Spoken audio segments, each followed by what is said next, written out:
안녕하세요. 주식맘사TV입니다. 7월 19일 월요일 오늘의 종목 리뷰 및 내일의 관심 종목에 대해서 말씀드리겠습니다. 영상 보시기 전에 좋아요, 구독, 알림 버튼 부탁드립니다. 지난 토요일 새벽 마감한 미국장 나스닥이 0.7% 하락 마감했습니다. 지난 금요일 날 미국장이 20일 이동평균선을 이렇게 터치하고 아래꼬리를 만들었죠. 비록 음봉이었지만 아래꼬리를 만들었습니다. 그래서 내심 이렇게 반등을 하지 않을까라는 생각을 했었는데요. 지난 토요일날 나스닥이 이렇게 21 이동평균선을 깨뜨리는 이런 모습을 만들었다라는 거죠. 그에 따라서 오늘 아시아 증시가 전반적으로 하락을 했습니다. 니케이가 1.25% 하락 마감했고요. 대만 같은 경우에도 0.59% 하락 마감했습니다. 코스피 같은 경우에는 오늘 1% 하락이 나왔습니다. 음봉이 나왔고요. 지금 현재는 이렇게 3210포인트에서 3300포인트 이 박스권 안에서 이렇게 움직이는 과정이기 때문에 내일 만약에 미국장이 반등을 해주면 우리나라 장도 또 뭐 이렇게 반등을 해주겠죠. 내일 만약에 미국장이 또다시 하락을 한다면 지난 저점이었죠. 이 3210포인트 이 부분을 지켜줄 수 있는지의 여부 그런 걸 잘 살펴봐야 할 것 같습니다. 자, 그러면 종목 하나하나 보시면서 말씀드리겠습니다. 자, 첫 번째 종목은 카카오 게임즈입니다. 자, 카카오 게임즈 오늘 하락이 나왔습니다. 이게 하락했던 이유는 오늘 전체적인 장이 그다지 좋지 않았죠. 그런 거로 말미암아서 오늘 기관 외국인의 매수세가 들어오지 않았다라는 겁니다. 그래서 오늘 하락이 나왔는데요. 오늘 2.77% 하락이 나왔습니다. 저 같은 경우에는 전일 카카오 게임즈를 85,000원 전고점 부분이었죠. 이 부분에 매수를 해가지고 종가 오버나잇을 했는데요. 오늘 얘가 그다지 힘이 없었습니다. 그래서 아침에 85,000원 요 부분 본전 부분에서 다 털고 나왔습니다. 왜냐하면 오늘 장이 전체적으로 강할 것 같지 않았고요. 그 다음에 자, 카카오 게임즈가 신고가를 갱신해 주려고 하면 외국인의 이 프로그램 매수가 들어와야 합니다. 하지만 이렇게 아침부터 프로그램 매도가 이렇게 나왔죠. 그래서 오늘 카카오 게임즈가 그다지 힘을 발휘하지 못하겠구나 라고 생각을 하고 일단 장중에 매도를 하고 종가에 오버나이트를 할지 말지를 결정을 해야 되겠구나 라고 생각을 하고 이런 전략을 세웠습니다. 85,000원 요 부분만 이렇게 조금 지켜줄 수 있었다면 한 번 더 오버나잇을 고려해 볼 수도 있었습니다. 하지만 종가가 84,100원으로 마감을 했습니다. 거기에다가 코스피 지수 차트가 이렇게 20일 이동평균선을 하향 이탈을 했죠. 그랬기 때문에 굳이 종가 오버나잇을 할 필요는 없다라고 생각이 들었습니다. 어쨌든 카카오 게임즈 같은 경우에는 아직까지 유효합니다. 내일이라도 다시 85,000원, 6,000원 전고점 부분을 회복하는 이런 짧은 양봉이 나온다면 그때 다시 종가 오버나잇 고려해 보도록 하겠습니다. 자, 다음은 SKI 테크놀로지입니다.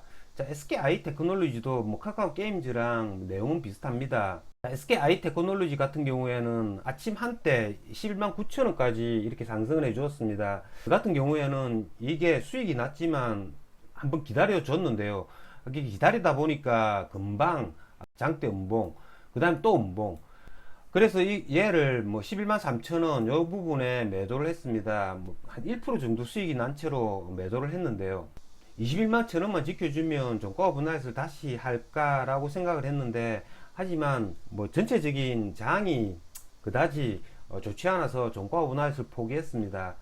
어쨌든 얘도 내일 조금 전에 설명드렸던 카카오 게임즈랑 마찬가지로 21만 3천원 이런 부분을 회복하는 이렇게 짧은 음봉 이런 게 나온다면 전체적으로 코스피가 반등을 해주고 20일 이동평균선을 회복해 준다면 그때 다시 오버나잇을 고려해 보도록 하겠습니다. 자, 다음은 2차전지 소재 관련주입니다. 자, 오늘 2차전지 소재 관련주들 오늘도 급등을 나타내는 종목이 제법 많았습니다. 에코프로 HN 전일 무상증자 발표를 해가지고 전날 종가가 21% 상승을 했죠. 오늘 갭을 1% 정도 띄워가지고 다시 이렇게 상승해주는 모습을 나타냈습니다. 이게 너무 아침에 급하게 이렇게 상승을 해주는 바람에 이걸 뭐 손도 못 댔습니다. 뭐 이게 뭐 상한가까지 가리라고는 생각도 못 했고요. 어쨌든 이런 애들은 단기간에 정말 많은 폭으로 상승해 주었습니다. 그렇기 때문에 이제는 VI 거래가 아니면 뭐 거래를 할 수는 없을 것 같습니다. 자, VI 거래라는 거는 하락을 할 때 하락 VI가 걸리는 그런 지점까지 기다려 주겠다는 이야기입니다. 코스모 신소재 역시 오늘 또 급등이 나왔죠. 12% 상승이 나왔습니다. 전체적으로 종합주가 지수만 조금 괜찮았다면 뭐 이런 애들을 뭐 오늘 뭐 적극적으로 매수를 했을 텐데요. 코스닥 2차 전지 소재주 같은 경우에는 코스피 대형 우량주들보다 지금 굉장히 센 모습을 보이고 있습니다. 그런 갭도 있고 그 다음에 단기간에 급등을 해주었다라는 그런 부담감 때문에 얘네들을 적극적으로 그렇게 장중에 거래는 하지 못했습니다. 코스닥 종목이긴 해도 외국인, 기관 이런 애들이 건드리는 종목이죠.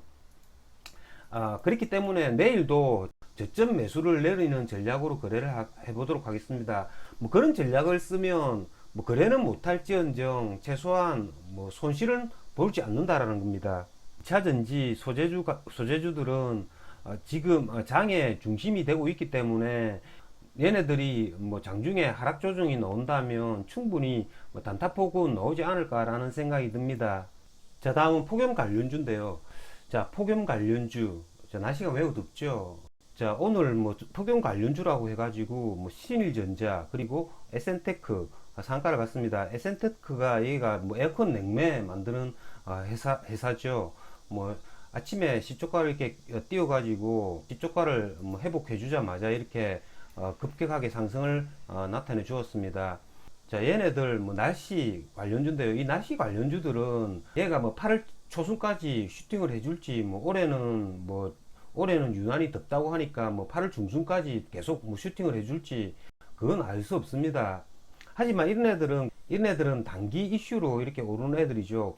이런 세력들이 날씨가 선선해지기 전에 뭐 빨리 들고 나오려고 하면 이런 애들이 뭐 상승을 해주었다가 뭐 5일, 6일 이렇게 옆으로 길 시간이 없습니다. 그렇기 때문에 이런 애들은 의외로 하루 이틀 조정받고 다시 또 상승을 나타내줄 그럴 가능성도 있다라는 거죠. 2차 랠리를 하더라도 굉장히 짧게 조정받고 다시 랠리를 하고 그 다음에 얘네들은 한번 이렇게 무너지면 또 크게 무너질 수 있다라는 거죠. 이런 날씨 관련주들은 테마의 시간이 굉장히 짧을 수 있다라는 거. 그러니까 조정받는 시간도 짧고 2차 랠리 하는 것도 금방 할 수 있다라는 거죠. 그 반면에 하락을 할 때는 굉장히 뭐 크게 갑자기 또 하락을 할 수도 있다라는 거죠. 자, 다음은 진단키트 관련주입니다. 휴마시스 같은 경우에는 장중한 때 이렇게 10% 정도 상승을 해주다가요, 다시 내려앉는 모습을 보였습니다. 뭐 이게 제가 알기로는 이 구간이 아마 베트남으로의 그런 수출, 뭐 공시, 그런 게 떴던 것 같습니다. 저 같은 경우에는 뭐 휴마시스를 따로 거래는 하지 않았습니다. 자, 왜냐하면 오늘 이렇게 코로나 라이브를 보시면 오늘 확진자 수가 어제보다 험격하게 이렇게 준 모습을 보여주고 있습니다. 자, 어제가 주말이었죠. 원래 주말은 코로나 확진자 수가 좀 작게 나오죠. 그럼에도 불구하고 오늘 일요일보다 더 작았다라는 거. 오늘 확진자 수가 그렇게 폭발적으로 늘지 않을 것 같았기 때문에 코로나 진단키트 관련주들은 뭐 따로 거래를 하지 않았습니다. 오늘 코로나 확진자 수가 1000명대 초반으로 확정이 되면요, 내일 또 얘네들이 또 하락할 수가 있습니다. 20일 이동평균선을 이렇게 깨뜨릴 수 있다라는 거죠. 그렇기 때문에 얘네들은 지난번 영상에서 제가 말씀드린 18,000원대 초반 이 부분까지 한번 기다렸다가 다시 종가 분할을 할지 말지를 결정해야 할 것 같습니다. 자, 다음은 M&A 관련주 인터파크입니다. 자, 인터파크가 의외로 이렇게 힘을 못 쓰고 있습니다. 인터파크가 지금 현재 뭐 5일 이동 평균선을 이렇게 살짝 무너뜨렸죠. 제가 지난 방송에서 8,000원 초반대까지 오면 뭐 한번 단타 매매 노려 보겠다고 했는데요. 이렇게 단타 매매를 노릴 수 있는 구간은 아침이죠. 아침 10시 이전을 말하는 거죠. 장 마감쯤 돼가지고 이게 8,000원 왔다고 해서 이걸 잡는 게 아닙니다. 장 마감쯤에 오면 8,000원 저점은 이렇게 긴 음봉이 된다는 거죠. 그렇기 때문에 오전에 매수를 해가지고 긴 음봉이 아니라 아랫꼬리가 달린 그런 짧은 음봉이나 양봉, 이렇게 가격이 점점 오를수록 내가 이 저점 매수했던 구간이 정말로 유리해진다라는 거죠. 이런 불리한 구간에서는 내가 오버나잇 할 필요가 없습니다. 이제 오늘 뭐 8,000원 초반대까지 왔으니까요. 내일은 7,300원, 그러니까 이 양봉의 아랫단이죠. 요 부분까지 한번 기다렸다가 요 부분에 오면 다시 종가 오버나잇 고려해보는 전략 세우도록 하겠습니다.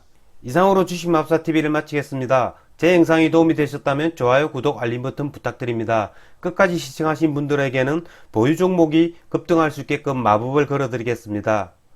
윙가르디움 레비오사. 감사합니다.